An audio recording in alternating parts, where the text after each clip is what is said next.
د مرد خپلندې جنت دی مختا کتلی عبادت الله ورکړی لوی عزت دی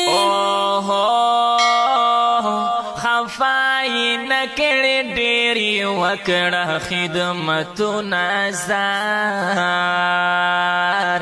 یا خدمتونه زار پلر د جنت یو دروازه ده د رضا د خدای رضا ده خفه کېدو کې سزا ده پلار چې خفا شي نو الله ناراضه شي نازار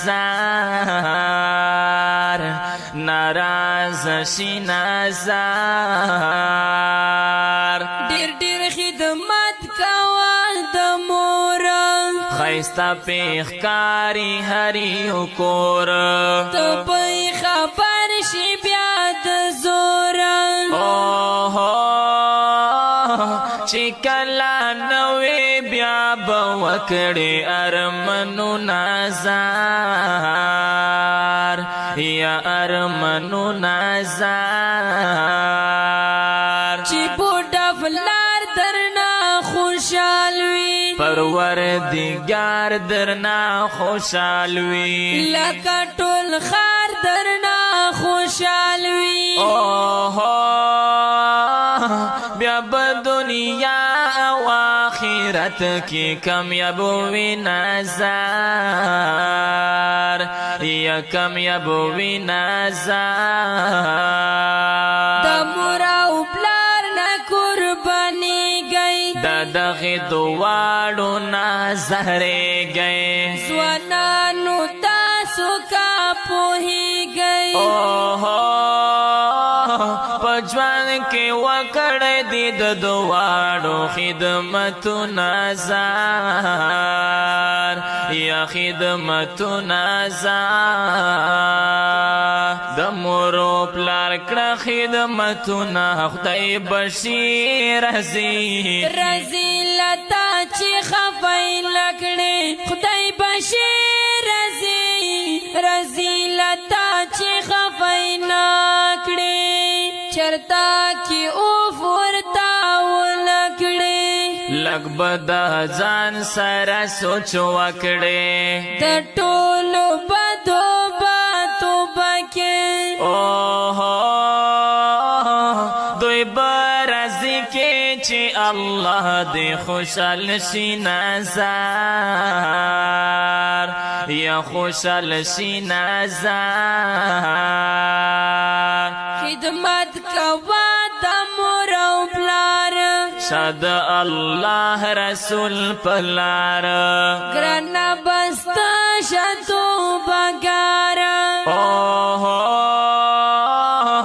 الله غفور د مسلمان کړي مددونه زار یا مددونه زار د مور او پلار ډېر زیات عزت کړه په هر قدم باندې خدمت کړه بل پخه شان دی عبادت کړه چې دې نصیب شي آخرت کې جنتونه زار یا جنتونه زار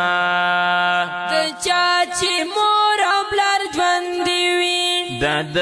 هغه خوش نصیبي وي ډېره خوشحاله زندګي وي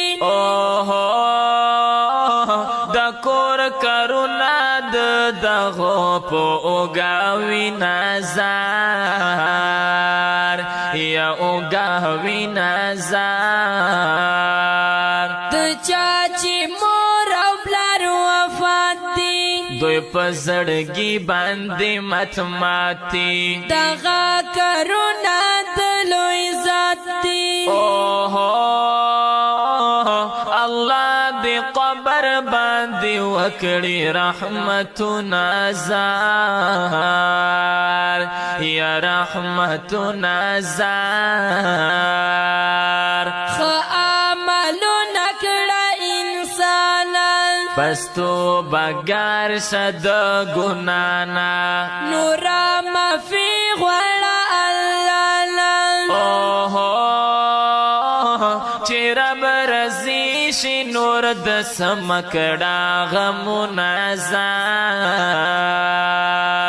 یا هی غمونه زار بس توبه او بسای علما د ګناهونو نه خاصما د اسماعیل مومن کلمه د سره ورق به اندر شرک در کو مزار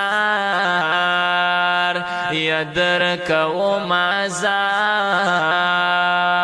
د مورو پلار کړه خدمتونه خدای بشیر رضی رضیلتا چې خفای لکړي خدای بشیر رضیلتا چې خفای نکړي د مورو پلار کړه خدمتونه خدای بشیر رضیلتا چې خفای لکړي خدای بشیر